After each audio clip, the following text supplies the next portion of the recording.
किसान of India में आप सभी साथियों का स्वागत है। आज हमारे साथ डिजिटल संवाद में जुड़े हैं दो ऐसे किसान जो नए प्रयोगों से, नई तरह की खेती से दे, देश भर के किसानों को मार्गदर्शन देने का काम कर रहे हैं। और सबसे पहले आपका परिचय करा देते हैं। आजमगढ़ से हमारे साथ जुड़े हैं वंश गोपाल सिंह जी। वंश गोपाल सिंह जी नर्सरी, जो ऑर्गेनिक नर्सरी चला रहे हैं और उसका नाम है जय भारत नर्सरी। दूसरे किसान जो हमारे साथ जुड़े हैं वो हैं कृष्ण कुमार कन्हैया जी। कृष्ण कुमार कन्हैया जी देवघर, झारखंड से हैं और धरतीपुत्र नर्सरी चला रहे हैं और ये भी ऑर्गेनिक तरीके से ही खेती कर रहे हैं। एक दोनों ही जो मेहमान हमारे साथ जुड़े हैं, इनके बारे में एक और बात आपको, एक और जानकारी दे दें कि इन्होंने बीएससी एजी, एमएससी एजी की है, यानी कि कृषि के बारे में इन्होंने पढ़ाई की और न सिर्फ पढ़ाई की बल्कि कृषि को ही एक अपने व्यवसाय, अपने प्रोफेशन के तौर पे भी अपनाया और साथ ही ये कोशिश भी कर रहे हैं कि अगली पीढ़ियां, आने वाली पीढ़ियां भी इनके ज्ञान से, इनके प्रयोगों से कुछ सीख करके आगे बढ़ सके, खेती किसानी की स्थिति बदल सके। साथ ही हमारे साथ जुड़े हैं किसान ऑफ इंडिया के हमारे सहयोगी गौरव मंडाल।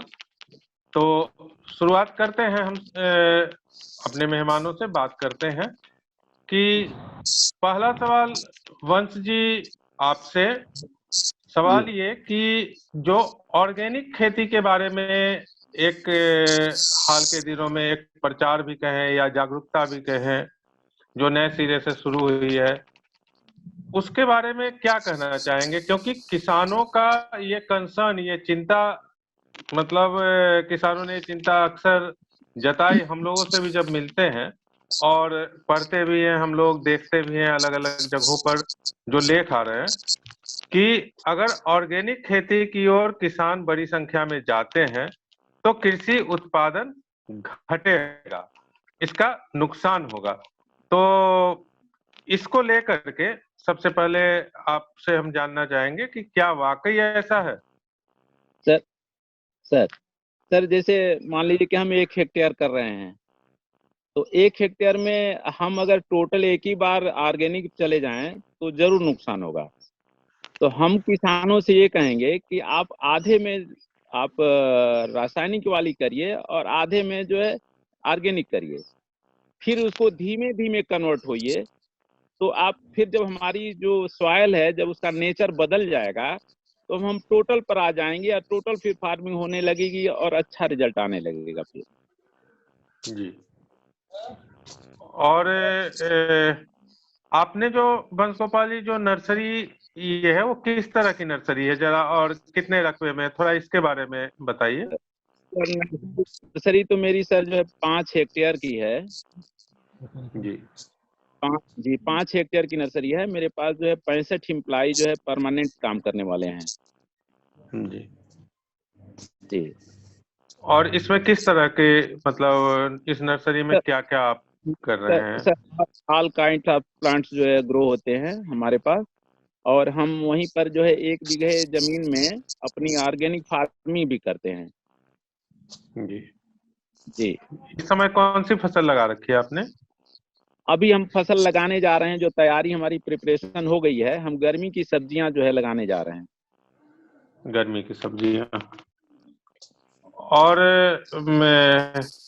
कन्हैया जी भी हमारे साथ जुड़े हुए हैं। तो कन्हैया जी, आपकी जो ये धरती फार्म नर्सरी है ये कितने रकबे में है?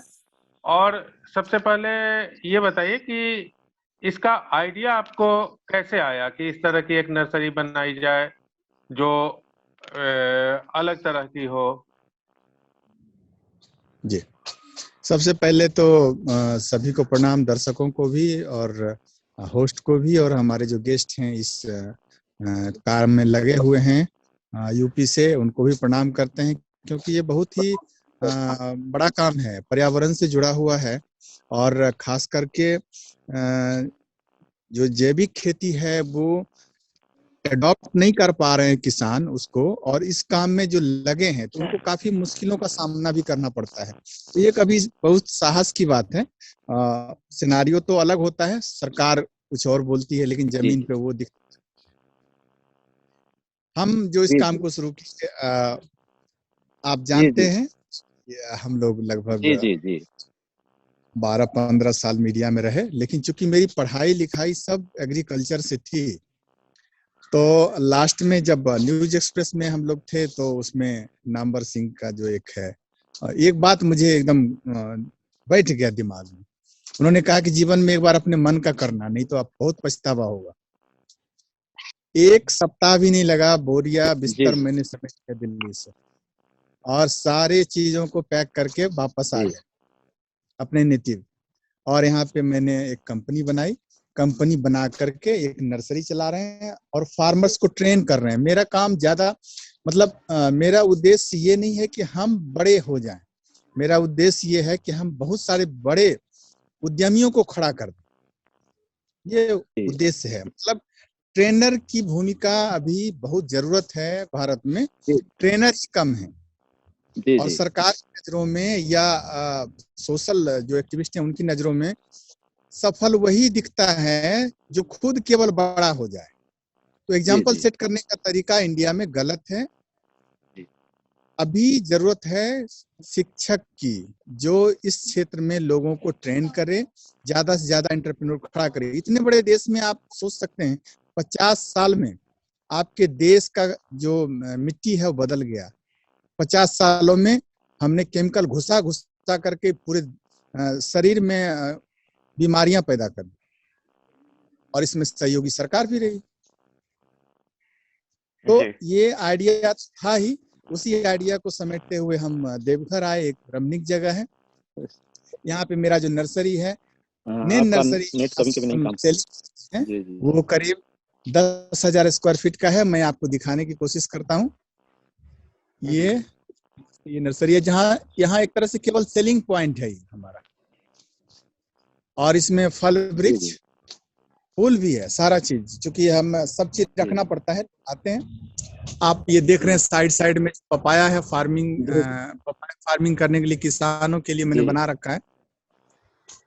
और ये एक मस्त वैरायटी है जिसका मैं कहूंगा कि आप भी यूपी में इसका ट्रायल करिए। बहुत ही तगड़ा है और बहुत ही उम्दा है, स्वाद में भी और उपज में भी। ये जो पपीता इस वक्त आप दिखा रहे हैं कन्हैया जी, ये लंबाई इसकी थोड़ी ज्यादा मतलब है। आमतौर पे जो लंबाई ज्यादा है, इसकी लंबाई ज्यादा। ये पहली नजर में इसमें ये दिख रही है। तो ये कौन सी वैरायटी है, क्या है ये? ये साउथ अफ्रीका का पाव PAW वैरायटी है। पाव बोलते हैं, साउथ अफ्रीका का है। तो इसमें क्या है ना, चूंकि साउथ अफ्रीका में जो है हॉट टेम्परेचर रहता है, तो ये अभी तक तो कोई डिजीज नहीं आया है, डिजीज रेसिस्ट है ये, एक तरह से समझ लिया।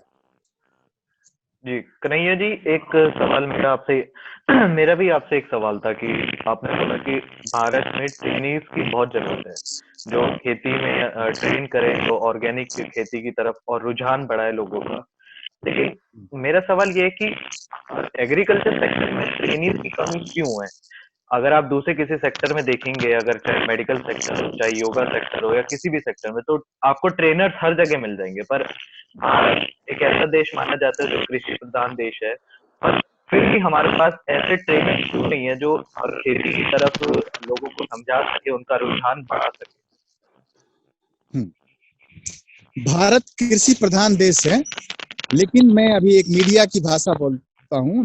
भारत जो है कृषि प्रधान देश है, कृषि प्रधान नहीं, कृषि प्रधान देश है ना। भारत में पूरा देश सबसे ज्यादा किसानों का देश है, और सबसे ज्यादा योजनाओं को कैसे घाल मेल करके उसको डकार लिया जाए, यही खेल होता है इंडिया में। अभी तक यही होता है, हम बिल्कुल साफ बोलेंगे, स्पष्ट, है ना। तो जो ट्रेनर कौन है? डिपार्टमेंट जी अभी तक 50 सालों में भारत सरकार के कृषि विभाग को, राज्य सरकार के कृषि विभाग के जो अधिकारी हैं, शीर्ष अधिकारी हैं, उनको क्या उनकी बुद्धि मंद है कि वो समझ नहीं पा रहे हैं कि किसानों तक चीजें नहीं पहुंच पा रही हैं? और समझ पा रहे हैं तो इसका मतलब है कि वो भी इसमें शामिल हैं, और नहीं समझ पा रहे हैं तो इस काबिल नहीं है कि अगर योजनाएं अगर किसानों के लिए हैं तो वहां नहीं पहुंच रही, तो क्यों नहीं पहुंच रही? तो ट्रेनर तो है ही, सैलरी ट्रेनर का मिल ही रहा है, डिपार्टमेंट में सारे पद हैं, सारे पदों पे काम हो रहा है कागजों पे, लेकिन आप यूपी में हो चाहे बिहार में हो, झारखंड में, एग्रीकल्चर के जो ट्रेनर हैं, जो डिपार्टमेंटल लोग हैं, वो किसी और काम में लगे होते हैं। विभाग जिला का जो सिस्टम है ना, उनको किसी दूसरे काम में लगा रखा होता है, कहीं ड्यूटी में लगा दिया, चेकिंग करना है, मास्क चेकिंग करो। अरे उसके पास एक फास्ट काम है किसानों को ट्रेन करने का, उस काम में क्यों नहीं लगाया जा रहा उनको? अभी तो पता चलेगा ना। वंशगोपाल जी, कन्हैया जी, एक मिनट, जब वंशगोपाल जी से एक सवाल पूछना चाहेंगे। वंशगोपाल जी, क्या जैविक खेती की जो बात हम लोग सुनते हैं, आपने भी ऑर्गेनिक फार्मिंग पे काफी काम किया है, तो एक चीज बताएं कि ये जैविक खेती करना और जैविक खेती करने के लिए किसानों को प्रोत्साहित करना, इन दोनों के बीच में इतना अंतर क्यों दिख रहा है? क्या वजह है कि लोग कह तो हर कोई रहा है कि जैविक खेती करें, और हम लोग देख भी रहे हैं कि जैविक फसल उत्पादों की जो कीमत है वो भी अच्छी है, फिर भी जो है वो ऑर्गेनिक प्रोडक्ट्स उपजाने की ओर किसान बढ़ क्यों नहीं पा रहे हैं? वजह क्या है? गतिरोध कहाँ पर है? सर, कहना और करना दो चीज है। तो मेरा ये मानना है कि अगर किसान को ही मॉडल बनाया जाए, क्योंकि मैं भाषण दूं, मैं कहूं हर चीज, लेकिन खुद करूं ना, तो जब तक खुद अपने न करे, अपने करके आदमी दिखाता है तो जो दूसरा किसान है वो भी देख के उसका अनुसरण करता है। तो बेटर तो ये है कि मैं आपके भी माध्यम से कहूंगा, सरकार से भी यही अपेक्षा करता हूं कि जितने फार्मर जो खेती कर रहे हैं या जो उसके लिए तैयार हो रहे हैं, तो उनको ही पहले प्रोत्साहित किया जाए, वो खेती करें, करके वो मॉडल अपना दिखाएं, और तब इसके बाद दूसरा किसान अनुसरण करेगा, और तब इसके बाद फार्मिंग शुरू हो जाएगी। जी। वंशगोपाल जी, एक जी वंशगोपाल जी, एक सवाल मेरा भी ये था कि आपने बोला कि प्रोत्साहन करना चाहिए, किसानों को जागरूक करना चाहिए, लेकिन कहीं ना कहीं किसानों के दिल में जो है वो डर एक बस चुका है कि देखिए, जैविक आप खेती पूछेंगे किसानों से तो वो कहेंगे एक लंबा प्रोसेस है, ज्यादा समय लगता है, उत्पाद कम होता है, ठीक है, तो उनके मन में ये डर बैठ चुका है, तो इसको कैसे दूर करे जाए? सब अब उसका तो उपाय एक ही है ना, कि जैसे मान लीजिए जो किसान तैयार है, अब मैं अगर मुझसे अगर खुद कहा जाए तो मैं करूंगा, और मेरे चाहने वाले और करने वाले बहुत किसान हैं जो मुझसे कनेक्ट हैं, वो करने के लिए तैयार हैं। तो अगर ये सारे लोग मिलके कर रहे हैं और ज्यादा किसान उससे जुड़ जा रहा है, और मार्केटिंग का प्रबंध पहले से सर अच्छा हुआ है, आज रोड भी अच्छी हुई है पहले से, और हमारी जो ये सिस्टम भी बहुत अच्छे हो गए पहले से। जैसे पहले मीडिया आपका मोबाइल नेटवर्क ये सब की प्रॉब्लम होती थी, तो अब तो बहुत हो गया। आप एक चीज को आप वहाँ बैठ के हमारे साथ मीटिंग कर पा रहे हैं, और हम यहाँ बैठ के अपने आपके साथ जुड़ पा रहे हैं। तो अब तो मीडिया का जमाना हो गया है, पब्लिसिटी ज्यादा हो जा रही है, तो अगर करेगा आदमी तो ऐसी बात नहीं है। अब हम लोग कर ही रहे हैं, और हम तो अपेक्षा भी करते हैं कि हमसे भी देख के आप कर सकते हैं। मैं पढ़ के आया, मैं एमएससी किया सर, 89 में पास आउट हूँ, मैं बीएचयू पास आउट हूँ सर। तो मैं तो फार्म में नहीं भरा कोई नौकरी का, तो मैं तो समझ ली इतने ज्यादा लोगों को जोड़ लिया हूँ अपने साथ। मेरे पास 50-65 एम्प्लॉय काम कर रहे हैं, इसके अलावा भी अपरोक्ष रूप से भी कम से कम 150 की टीम काम करती है। तो ये सारे लोग जुड़ के मेरे साथ काम कर ही रहे हैं ना, तो 200 लोगों को तो मैं ऐसे रोजगार दे रहा हूँ। अब फिर फार्मर भी मुझसे बहुत ज्यादा जुड़ा है, जो ऑर्गेनिक नहीं करता है। हम ये नहीं कहेंगे वो लोग ऑर्गेनिक कर रहे हैं, लेकिन ये कि तैयार हैं लोग। पहले प्रॉब्लम होती थी कि एक तो ऑर्गेनिक ही नहीं जानते थे लोग, ये बहुत समय लग गया ऑर्गेनिक ही बताने में। मैं जब सब्जी की शुरू किया था खेती सर, जब मैं बताता था कि लोगों से कि ऑर्गेनिक सब्जी है, तो लोग ऑर्गेनिक ही नहीं जानते थे। लेकिन आज तो ये स्थिति हो गई ना कि हर आदमी ऑर्गेनिक जान गया है। तो अब पहल करने की जरूरत है और मॉडल तैयार करने की जरूरत है। सरकार से भी मैं अपेक्षा करूंगा कि युवा बहुत तैयार हैं। आपको मैं बता दूं कि पिछले कोरोना काल से कम मेरे जानने में करीब 20-22 लड़के ऐसे आए हैं जो कि अपना बीटेक किए हैं, अच्छी पढ़ाई किए हैं और जॉब छोड़ के और इस समय काम करने के लिए अपने घर पर आ गए हैं। मैं बताऊं कि एक रीवा से एक हैं, वो यूएस में काम करते हैं। अभी वो जॉब छोड़ के वो कह रहे हैं कि मैं सब्जी खेती करूंगा। तो पहले से तो अवेयरनेस बहुत आया है सर। आप सोच लीजिए कि ऑर्गेनिक में तो अभी नहीं इतना है, लेकिन यह है कि काफी अच्छा हुआ है। जी कन्हैया जी जी जी जी गौरव, कन्हैया जी, एक सवाल और मेरा था आपसे कि आपने अभी पाव पाव जो पपीते की एक वैरायटी दिखाई हमें, तो हमने देखा है कि भारत में जो काफी ज्यादा डिपेंडेंसी है वो एक तो गेहूं पे और दूसरा चावल पे काफी ज्यादा लोग डिपेंड रहते हैं। ज्यादातर खेती गेहूं और चावल की ही करते हैं भारत में। तो ये कितना जरूरी है कि किसानों को अपने जो पद है उससे हटके बाहर निकलना पड़ेगा, नए प्रयोग करने पड़ेंगे, और जो वैरायटी जैसे आपने अभी पाव दिखाई ये पपीते की वैरायटी, तो कितना जरूरी है किसानों को कि इस तरीके से उन्हें नई नई वैरायटियों को खोजना चाहिए, नई नई वैरायटियों को ट्राई करना चाहिए? जी, बहुत अच्छा सवाल आपने किया है। और सामने हरिवंश सिंह जी काफी सीनियर हैं हमसे और काफी अच्छा प्रयास कर रहे हैं। हम ज्यादा दिन का नहीं है, लेकिन मेरा जो अनुभव है कि पूरे देश में डाइवर्सिटी अलग अलग है। नॉर्थ अलग है, पूरे उत्तरांचल में अलग है, सभी राज्यों का अलग अलग पर्यावरण, उसके अकॉर्डिंग फसलों का चयन करना चाहिए। सरकार को भी निश्चित करनी चाहिए कि लोकल स्तर पे कौन सी फसल किसानों के लिए फायदेमंद है। अब है कि जो मोटा ग्रेन है या जो कॉमन ग्रेन है, मतलब धान हो गया, गेहूं हो गया, तिलहन में और भी चीजें, तो हमें ये देखना है कि उन इलाके में जहाँ जोत छोटी है, मतलब कृषि योग्य भूमि छोटी छोटी है, वहां पे किसानों को ये कहा जाए कि आप कैश क्रॉप करिए, आप धान चावल गेहूं इसमें दिमाग मत लगाइए, क्योंकि देश में अनाज की भंडारण इतनी ज्यादा है कि उसकी कमी होने वाली नहीं है। तो चावल धान जो आ रहे हैं वो ये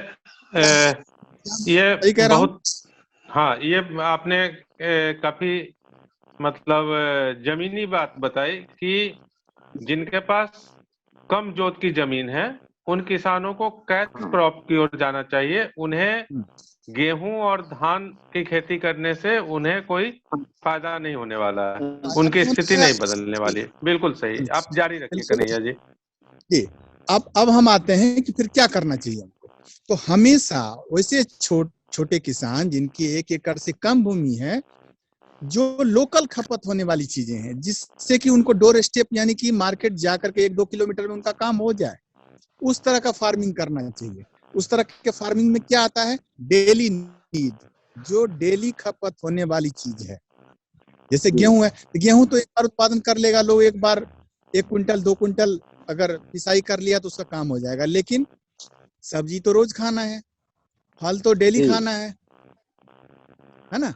तो छोटे किसानों को डेली नीड वाली चीजों में आना चाहिए। तो आप कहेंगे, एक सवाल उठेगा फिर कि भाई कितना होना चाहिए। पॉपुलेशन सर इतना ज्यादा है कि उसकी आपूर्ति लोकल भी करेगा ना तो भी मांग पूर्ति होने वाली नहीं है, बाहर से आना ही आना है। अक्सर हम किसानों के पास जाते हैं, उनके पास 1-2 कट्ठे जमीन होते हैं और तब उसमें हम बताते हैं कि आप सब्जी का खेती करिए या फलों की खेती करिए। तो पहला सवाल वो दागते हैं क्या कि हम इसको कहाँ बेचेंगे, जबकि उतना छोटा जो एरिया है उसके लिए जो उत्पादन है उनका वहीं बिक जाएगा। मतलब क्या, किसानों के दिमाग में ये बैठ जाता है कि हम जो उत्पादन करेंगे वो बिक ही नहीं पाएगा, है ना। तो ये यहाँ भूमिका ट्रेनर की बन जाती है। ट्रेनर हमारे, जैसे आप जो सोशल कॉज पे काम कर रहे हैं, उनकी भूमिका बनती है। मोटिवेशन लेवल बहुत जरूरी है किसानों का। नकारात्मकता इतनी ज्यादा हो गई है किसानों में कि वो धान की खेती अपना इज्जत बचाने के लिए करते हैं कि कोई ये ना कह दे कि अब किसान नहीं रहा है, इसको उपाय नहीं है, अब खेती नहीं कर पाएगा, इसलिए इज्जत बचाते हैं। जी कन्हैया जी, गोपाल जी, एक सवाल मेरा आपसे था कि अभी कन्हैया जी ने जैसे बोला कि बाहर से तो एक्सपोर्ट होना है ही, अब कृषि का जो आप कह सकते हैं फसल है वो एक्सपोर्ट होनी है ही। तो एक बात बताइए कि अगर हर किसान ऑर्गेनिक की तरफ शिफ्ट हो जाएगा तो क्या तब भारत की जो आपूर्ति है वो हो पाएगी? क्या जितनी जनसंख्या भारत की है उस हिसाब से अगर हर किसान ऑर्गेनिक पे शिफ्ट हो गया तो क्या आपूर्ति हो पाएगी यहाँ पे? मैं बोलूं क्या या हरिवंश सर बोलेंगे? नहीं नहीं, आप बोलिए कन्हैया जी, बोलिए। दोनों कन्हैया जी आदमी बारी बारी से दोनों आदमी कन्हैया अपने जवाब देंगे, ज्यादा ठीक रहेगा। हाँ हाँ, वो दोनों का एक्सपीरियंस, एक सीनियर का, एक हाँ, जूनियर दोनों का, आदमी का अच्छा चाहिए, जी। क्योंकि दो अलग अलग इलाके आप लोग रिप्रेजेंट कर रहे हैं, दो अलग अलग राज्य भी, तो हम तो ये हाँ पठारी क्षेत्र में है और मैदानी भाग में वो है। जी जी बिल्कुल। मेरा कहना ये है कि सर, आज से 50 साल पहले जो अनाज का उत्पादन था वो 3 से 4 गुना ही कम था। आप देखिए खेल आप, यानी कि अभी जो प्रोडक्शन हो रहा है पूरे देश में, 50 साल पहले 3 से 4 गुना ही कम था, या अधिकतम 10 गुना कम होगा, मान लेते हैं, ठीक है। लेकिन 50 सालों में हमने खेत में रासायनिक खाद का जो बोझ डाला है, सीधे 50 गुना डाला है सर। तो हमारा उत्पादन 50 गुना बढ़ना चाहिए था ना जी। ये सवाल है कि नहीं है? जी अगर हम जी जी केमिकल डालते हैं तो हमारा उत्पादन 50 गुना बढ़ जाना चाहिए था। अब 50 गुना नहीं है, अब पीछे जा रहा है, बैक जा रहा है, जमीन बंजर होती जा रही है। अब खेत का खेत पड़ती रह जा रहा है, खास करके मैदानी भाग में, जहाँ पे आप पंजाब का लीजिए, पॉलिसी गवर्नमेंट का बिल्कुल ही घटिया रहा कि किसानों को बिजली फ्री करके, देखिए मैं किसान के विरोध में नहीं हूं, लेकिन कहाँ कहाँ गलती हुई है उस पे इंगित कर रहा हूं, और दूसरा स्टेट ना करे ऐसा। सरकार ने क्या किया, किसान को बिजली फ्री कर दिया, ठीक है।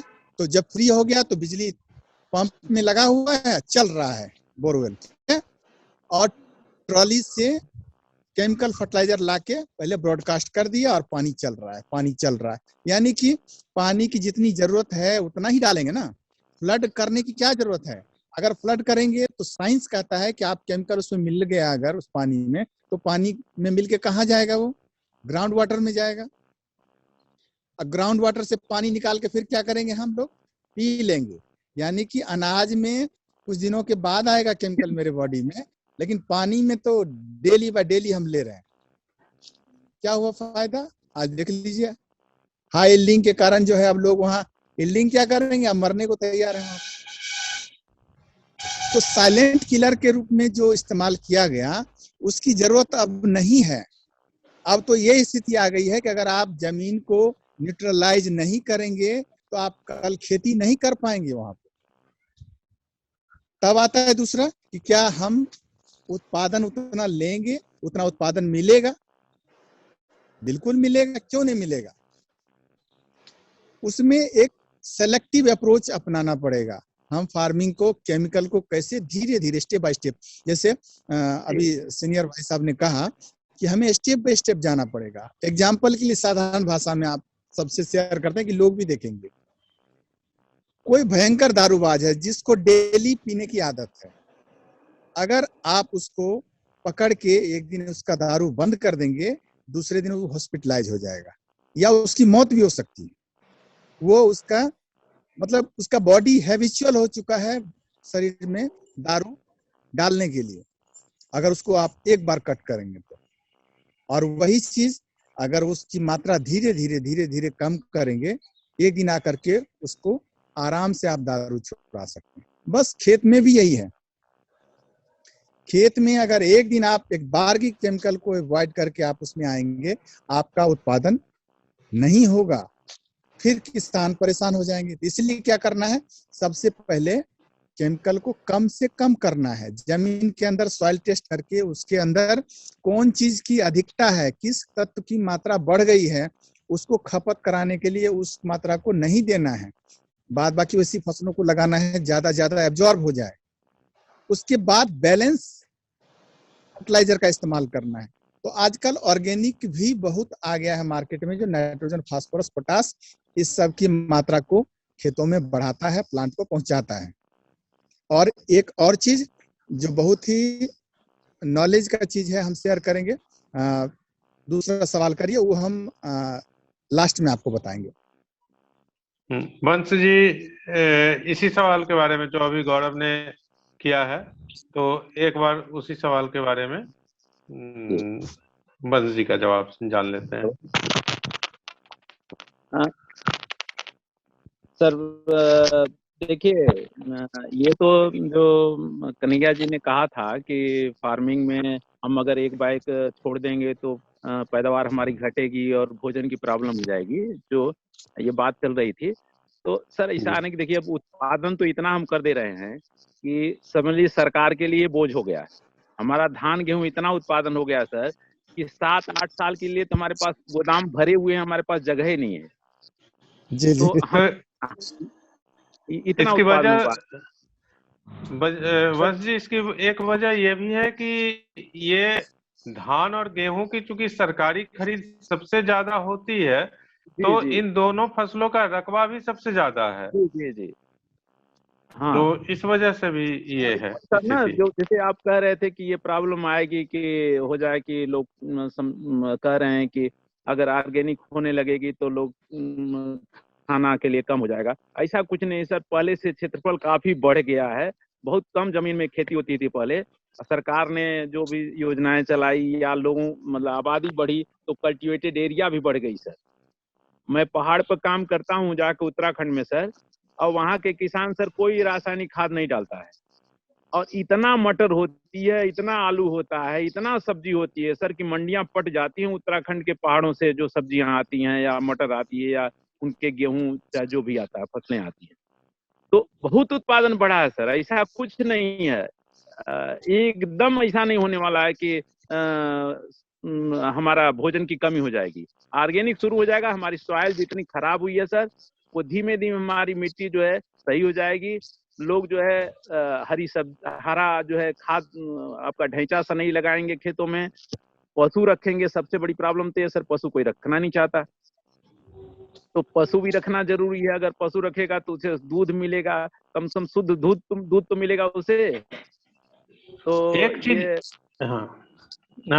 आपने जो अभी कहा उसी पर एक ये कि ऑर्गेनिक खाद जो है, जो जैविक खाद है, वो अगर हर किसान ऑर्गेनिक खेती की ओर जाता है, शिफ्ट करता है, तो क्या वो ऑर्गेनिक खाद उतना हम उत्पादन कर पाएंगे जो पूरे देश की खेती उससे हो सके? सर देखिए, एक बार में सारा किसान आ भी नहीं रहा सर।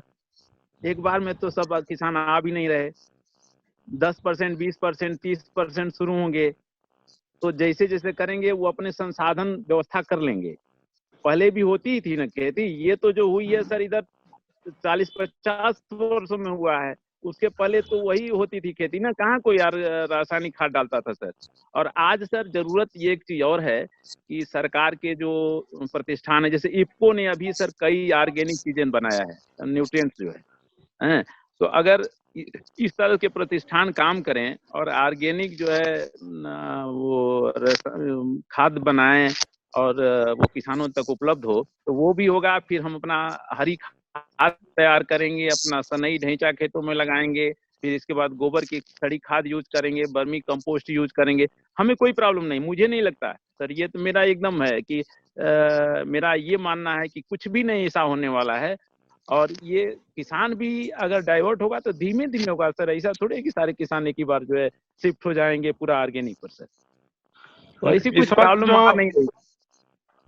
इस वक्त जो आपने अपनी नर्सरी में जो इस्तेमाल करते हैं, वो ऑर्गेनिक किस तरह से इस्तेमाल कर रहे हैं? ऑर्गेनिक तो सर जैसे हम लोग तैयार करते हैं तो हम केवल सब्जी में तैयार करते हैं, तो उसमें वर्मी कंपोस्ट यूज करते हैं और गोबर की खाद यूज करते हैं, दोनों चीज यूज करते हैं सर। और अगर इंसेक्टिसाइड की जरूरत पड़ती है तो हम नीम की पत्ती को यूज करते हैं, उसको बॉयल करते हैं और उसको जब वो 1/4 रह जाता है पानी, तो उस पानी को बोतल में भर के रख देते हैं, तो उसी को सर यूज करते हैं, 10 ml पर लीटर यूज करते हैं। अगर इससे भी ज्यादा जिद्दी कीड़ा है तो आपका हरी मिर्च यूज करते हैं, उसको ग्राइंड करके उसको सोल्यूशन बनाते हैं, तो उसको यूज करते हैं। तो देखिए सर कुछ होगा, कुछ गड़बड़ होगा, लेकिन धीमे धीमे ये कीड़े भी तो रासायनिक की वजह से ही जिद्दी हो गए हैं। नहीं तो अगर हम ऐसे पर आएंगे ऑर्गेनिक पर, तो धीमे धीमे हमारे सब सही हो जाएगा सर। मेरा मानना है कि कोई प्रॉब्लम नहीं आने वाली सर, जी बस अवेयरनेस की बात है सर। जी हाँ, कन्हैया जी आप कुछ बताने वाले थे कि एक इंटरेस्टिंग चीज, बंस जी जब अपनी बात खत्म करे तो आपने कहा था कि बताते हैं, तो जा हम लोग इंतजार कर रहे हैं उसके बारे में। अक्सर बड़े भाई हैं और काफी जानकार हैं और इतने दिन से प्रैक्टिस कर रहे हैं, हमसे ज्यादा अनुभव है, लेकिन हमने भी जब किताब में पढ़े वो और जमीन पे आए वो, तो बहुत अंतर है। अलग सीखने को मिला। किताबी ही रह गई, लेकिन जमीन पे आए तो अलग आई। सर ये एक मिथ है कि किसानों को ये नहीं बताया जाता है कि जो आप खाद छींटते हैं, मतलब DAP हो, पोटास हो, जो भी है, तो वो पौधे में जाके घुस जाता है। ये अमूमन किसान को ये यही पता है कि हम खाद ब्रॉडकास्ट करेंगे तो प्लांट में घुस जाएगा, लेकिन ये ऐसा नहीं है, उलट है इसके। जो हम फर्टिलाइजर डालते हैं एक्चुअली में वो बैक्टीरिया को खाने के लिए डालते हैं। जमीन में जो बैक्टीरिया है उसको खाने के लिए डालते हैं। अगर बैक्टीरिया नहीं है, यानी कि हमने केमिकली इतना ट्रीट कर दिया है कि अगर बैक्टीरिया है ही नहीं यहाँ पे, तो फिर हम किसको भोजन दे रहे हैं, है ना। प्लांट तो अपना भोजन खुद बनाता है। जो भी नाइट्रोजन देते हैं, फास्फोरस देते हैं, फास्फोरस का तो कुछ पौधा भी लेता है, लेकिन नाइट्रोजन का जो बैक्टीरिया है वो आप ऊपर से जैसे ही डालेंगे यूरिया, तो वो बैक्टीरिया अपना भोजन करने लगता है, प्लांट फ्री हो जाता है ना। तो ये किसान को ये जानकारी देना बहुत जरूरी है कि जो आप फर्टिलाइजर देते हैं वो डायरेक्ट प्लांट को नहीं लगता है, किसी और के लिए है। अब यहाँ देखना यह है कि आपके जमीन में वो बैक्टीरिया है या नहीं है। अगर नहीं है तो दोनों चीज की बर्बादी है, पैसा अलग लग रहा है किसान का, केमिकल जमीन के अंदर अलग जा रहा है, और प्लांट बहुत कम ही ले पाएगा उससे। तो ये एक बहुत बड़ा जानकारी है जो किसानों के बीच में इसमें जाना चाहिए। बड़े भाई क्या देते हैं सुझाव, बताएं। सर हम एक अपेक्षा भी करते हैं और सबसे कहते हैं कि देखिए किसान, अब जमाना जो आया है वो पढ़े लिखे किसानों का है। तो हम तो यही अपेक्षा करते हैं कि हर कोई पढ़ लिख के आए और एग्रीकल्चर पढ़ के आए। एग्रीकल्चर पढ़ के आएगा तो उसको नॉलेज रहेगा और इस फील्ड में आएगा तो अच्छा करेगा। तो देखिए दो चीज है, एक प्रॉब्लम क्या आ रही है कि मैं मंच पर भी जाता हूँ तो यही बोलता हूँ, और मुझे जहाँ बुलाया जाता है तो मैं यही बोलता हूँ, सबसे जरूरी है कि अभिभावक या समाज पहले उन बच्चों का सम्मान करे जो बच्चे पढ़ लिख के आके खेती कर रहे हैं। वाह, ये सबसे बड़ी प्रॉब्लम है कि जब सम्मान ही नहीं मिलेगा तो वो चला जाता है सफाई कर्मी की नौकरी करने, उसको वही अच्छा लगने लगता है कि 10,000 पा गया। तो सबसे जरूरी है कि सम्मान किसानों का बढ़ना चाहिए, वो कम है। एक मैं पुरानी बात बता रहा हूँ, देखिए मैं इसको बोल सकता हूँ या नहीं बोल सकता हूँ सर, आप बताएंगे। कह सकते आप बिल्कुल बोलिए, आप किसान ऑफ इंडिया का मंच आपका मंच है सर एक बहुत पुरानी बात है। एक नसीम साहब बहुत बड़े लोग थे और किसान थे, तो गए थे सीडीओ से मिलने के लिए। तो सीडीओ से उन्होंने कहा कि मैं एक किसान, पूछा कौन है आप, तो कहे कि मैं एक किसान हूँ। तो कहे कि, तो उन्होंने कहा किसान तो आप हो नहीं सकते।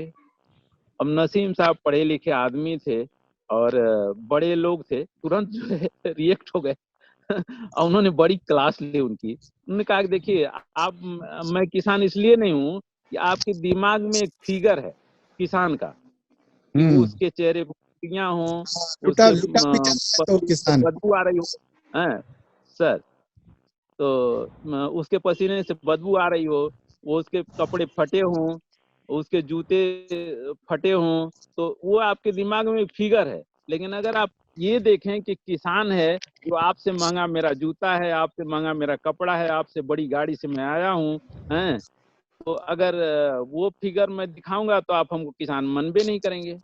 तो जरूरत ही है सर। और मैं एक ऐसे किसान को बता रहा हूँ, मेरे मित्र हैं सर, जो खेती करके अपने लड़के को पेड सीट से मेडिकल कराए हैं अभी तुरंत। तो किसान के पास न पैसे की कमी है, न किसान के पास कोई प्रॉब्लम है, बस काम करने की जरूरत है और अच्छा करके दिखाने की जरूरत है। और जो किसान अच्छा कर रहे हैं, सरकार को भी चाहिए कि उन किसानों के यहाँ ले जाएं, क्योंकि सरकार का तो कोई मॉडल ऐसा नहीं है जिसको सर देख के और किसान उसी को अडॉप्ट करके वो बढ़ जाएगा आगे। ये मैंने मंच पर कह दिया, अभी समझ लीजिए कि जो भी इसके लिए कोई अन्यथा ले, जो भी करे, लेकिन किसान के मॉडल जो है बहुत हैं। अगर आप कन्हैया जी कभी मैं आपसे कहूंगा कभी मेरे यहाँ घूमने आइए सर, और मैं कुछ किसानों से आपको मिलवाऊं। स्वागत है आपका, और मैं आपसे किसानों से मिलवाऊंगा।